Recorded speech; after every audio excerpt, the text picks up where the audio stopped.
नमस्कार प्यारे बच्चों, आज हम डिस्कस करेंगे एक इम्पोर्टेंट बायोमोलिक्यूल का टॉपिक प्रोटीन।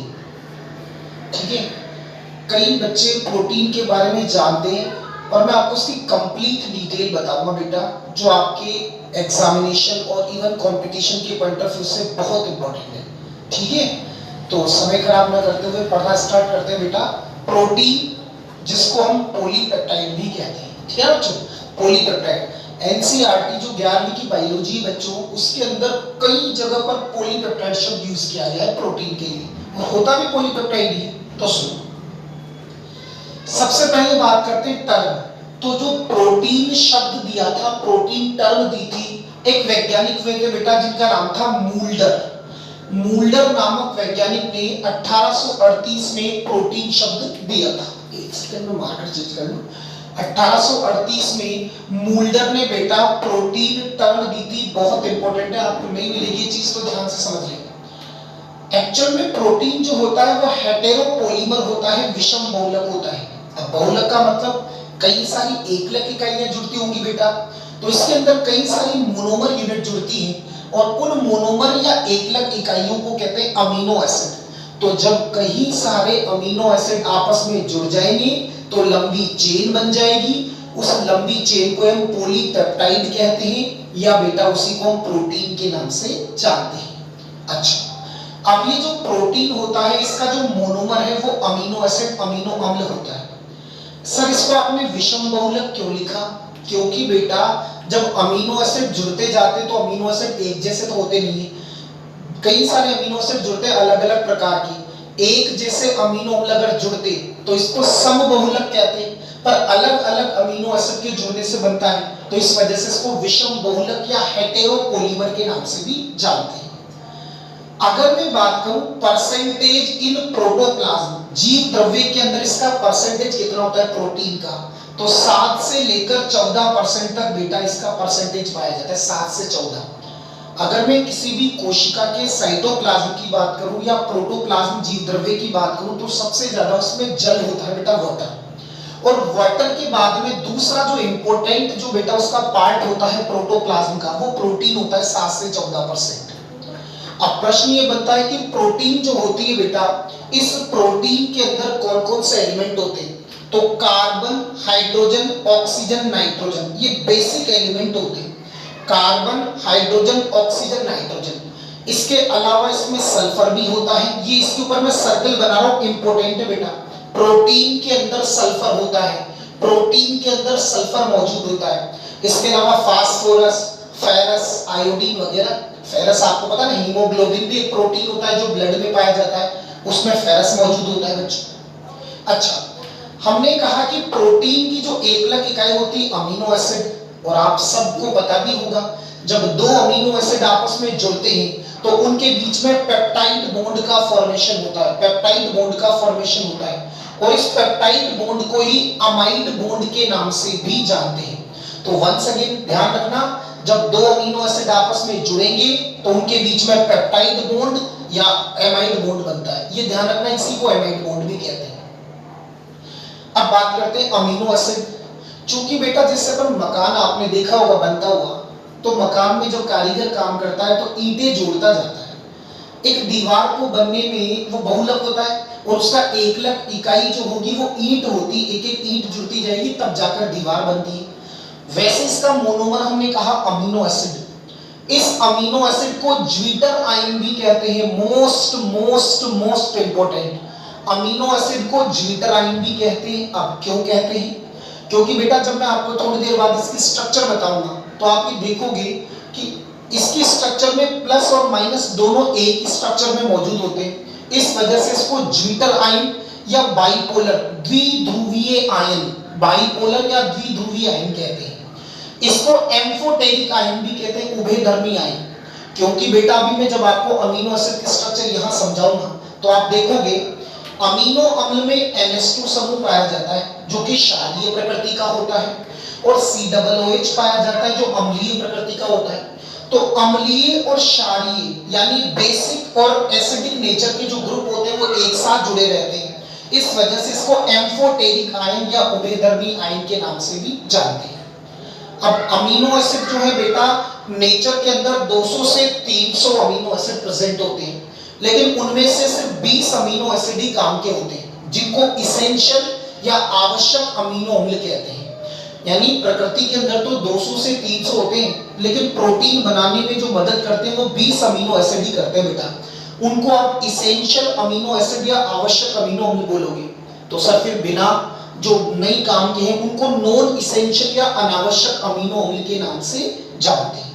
अच्छा, ये मैंने एक अमीनो अम्ल की स्ट्रक्चर बना रखी है, ध्यान से सुन लेना। कार्बन और कार्बन की 4 वैलेंसी, कार्बन की 4 वैलेंसी, एक तरफ तो R का मतलब एल्किल ग्रुप जुड़ेगा, एक तरफ हाइड्रोजन जुड़ेगी, एक तरफ एल्किल ग्रुप, एक तरफ हाइड्रोजन, एक तरफ COOH यानी कार्बोक्सिलिक समूह और एक तरफ NH2 मतलब एमिनो समूह। तो ये संरचना होती है अमीनो एसिड की। कार्बन की 4 वैलेंसी, R का मतलब एल्किल ग्रुप, एक तरफ हाइड्रोजन, एक तरफ COOH और एक तरफ NH2। ठीक है बेटा, तो ये इसकी मैंने इसकी बेसिक इंफॉर्मेशन आपको दी। अच्छा, यहां पर ये जो अमीनो अम्ल होता है मैंने इसकी एक ट्रिक बनाई है, टीवी मिल्पाथ, जो आपने शायद सुनी भी हो। टीवी मिल्पाथ, ये 10 अमीनो एसिड है बेटा जिनको मैं आपको भी याद करवाने वाला हूं। टीवी मिल्पाथ, टीवी मिल्पाथ। अब आप क्या करें, एक बार इसका स्क्रीनशॉट ले लो ताकि आप अच्छे से शॉर्ट नोट्स मेंटेन कर पाओ। ठीक है बेटा, ले लो। चलो अब आगे बढ़ते हैं बेटा, टीवी मिल्पाथ क्या है। टीवी मिल्पाथ,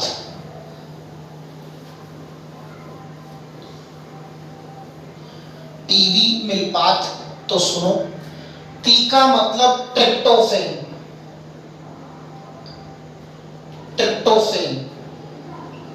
वी का मतलब वैलिन, एम का मतलब मैथियोनिन,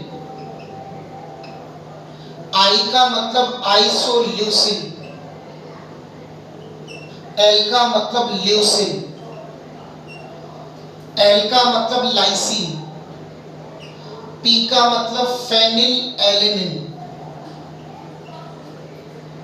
ए का मतलब ऑर्जिनिन, टी का मतलब थ्रियोनिन और एच का मतलब हिस्टिडीन। ट्रिक क्या बोली थी मैंने, टीवी मिल्पाथ। या तो बेटा तुम्हें याद होंगे, और होंगे तो जिंदगी में कभी नहीं भूलोगे आज के बाद। ठीक है, टीवी मिल्पाथ, ट्रिप्टोफैन, टी का मतलब वे का मतलब वैलिन, एम का मतलब मैथियोनिन, आई का मतलब आइसोल्यूसिन, एल का मतलब ल्यूसिन, एल का मतलब लाइसिन, पी का मतलब फेनिल एलेनिन, ए का मतलब ऑर्जिनिन, टी का मतलब थ्रियोनिन और एच का मतलब हिस्टिडीन। बहुत काम आते हैं बेटा, बहुत ज्यादा। ठीक है, tryptophan, valine, methionine, isoleucine, leucine, lysine, phenylalanine, arginine, threonine और हिस्टिडीन। एक बार आप इसका भी स्क्रीनशॉट ले लो ताकि आप इसके सारे के सारे कंप्लीट शॉर्ट नोट्स तैयार कर पाओ बेटा। ले लो।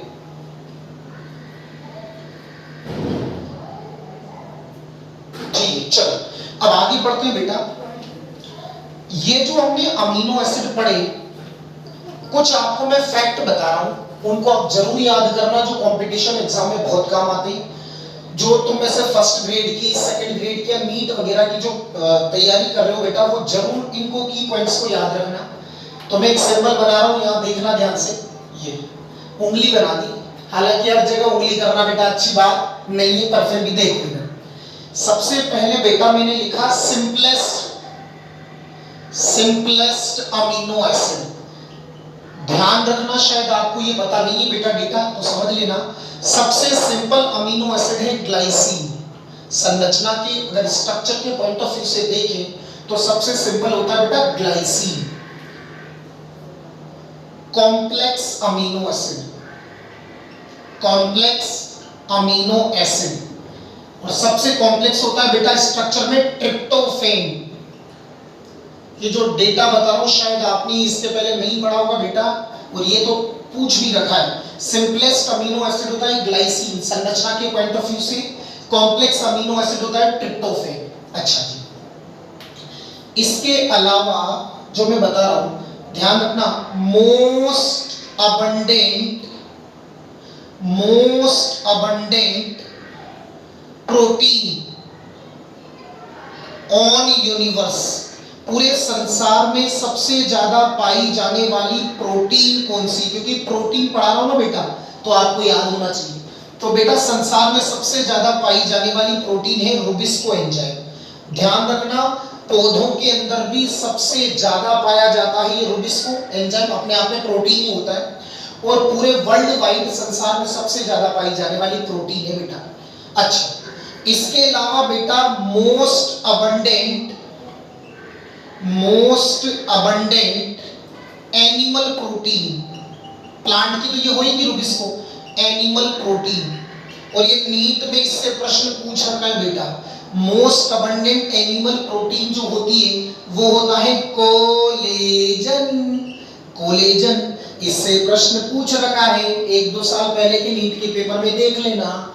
मोस्ट अबंडेंट एनिमल प्रोटीन, जंतुओं में सबसे ज्यादा पाई जाने वाली प्रोटीन होती है कोलेजन। पौधों में सबसे ज्यादा और वर्ल्ड वाइड सबसे ज्यादा पाई जाने वाली प्रोटीन होती है रुबिस्को एंजाइम। जब मैं C3 और C4 साइकिल पढ़ाऊंगा तो रुबिस्को एंजाइम का जिक्र करूंगा बेटा, बहुत बहुत बहुत ज्यादा इंपॉर्टेंट है, ठीक है। तो आप एक बार इसका स्क्रीनशॉट ले लो। ये बेटा मैंने आपको इतना सिंप्लीफाई करके इसको पढ़ा रहा हूं कि अगर आप इसको वीडियो को 1 या 2 बार देखोगे और नोट्स बना लोगे तो आपकी आजीवन काम आएंगे नोट्स, ठीक है ना, और एक बार में आपको अच्छे से याद हो जाएगा। इसका स्क्रीनशॉट ले लो और नोट्स मेंटेन कर लो,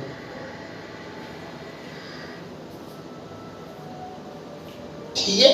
चलो अब देखो, 1-2 फैक्ट और बच्चे बेटा जिनको आप अच्छे से समझिए। देखो, लार्जेस्ट प्रोटीन जो बेटा इस वीडियो को देख रहे हैं, शायद आपको ये नहीं पता इसकी ये डिटेल।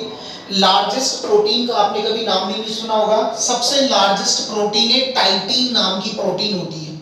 अब प्रश्न बनता है गुरुजी ये टाइटिन प्रोटीन होती कहाँ है? तो हमारी जो मसल्स होती है, पेशियां, उन पेशियों में पाई जाती है बेटा टाइटिन प्रोटीन, मसल्स के अंदर पाई जाती है। सर अगर सबसे बड़ी लार्जेस्ट प्रोटीन टाइटिन जो मसल्स में पाई जाती है, लंबी जो है, तो फिर सबसे स्मॉलेस्ट कौन सी होती है? तो स्मॉलेस्ट प्रोटीन। और सबसे छोटी प्रोटीन जो होती है बेटा वो होती है इंसुलिन। हाँ जी, इंसुलिन हार्मोन सबको पता है, अग्नाशय से रिलीज होता है ये पैनक्रियाज से। हाँ जी, और पैनक्रियाज के अंदर बीटा सेल्स होती है, अग्नाशय की बीटा कोशिकाओं से इंसुलिन रिलीज होता है। शुगर के जो पेशेंट होते हैं ना, डायबिटीज वाले, हर 7 दिन में उनके इंजेक्शन लगता है इंसुलिन का बेटा। ये लगभग 51 अमीनो एसिड से मिलकर बना होता है, 51। तो ये भी एक प्रोटीन होती है, ठीक है बच्चों। तो स्मॉलेस्ट प्रोटीन होती है इंसुलिन, लार्जेस्ट प्रोटीन जो शायद आपको नहीं पता टाइटिन होती है, जो मसल्स में पेशियों में पाई जाती है। और लास्ट बेटा जो चीज अपन आज कवर करेंगे वो है सल्फर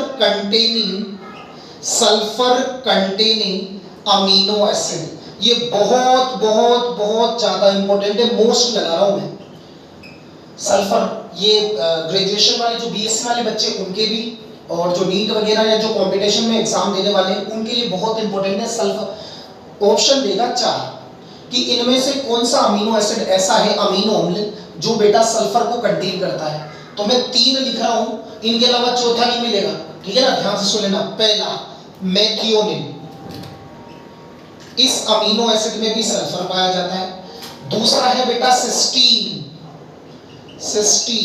और तीसरा है सिस्टाइन। तो बेटा ये 3 ऐसे अमीनो अम्ल होते हैं जिनमें सल्फर मौजूद होता है। मैंने एक बात बोली थी आपसे आज ही की वीडियो में शुरू में कि प्रोटीन में सल्फर होता है। तो जब बेटा मेथियोनिन और सिस्टीन और सिस्टाइन अमीनो एसिड वाली जो प्रोटीन होगी उसमें सल्फर होता है, ठीक है। तो मैंने आज आपको कई बेटा इंपॉर्टेंट पॉइंट्स बताए, है ना। आप अच्छे से देखें, स्क्रीनशॉट लेकर के नोट्स मेंटेन कर लें, ठीक है। और वीडियो अच्छा लगे तो इसको लाइक करें, शेयर करें और चैनल को सब्सक्राइब करें। Thanks a lot.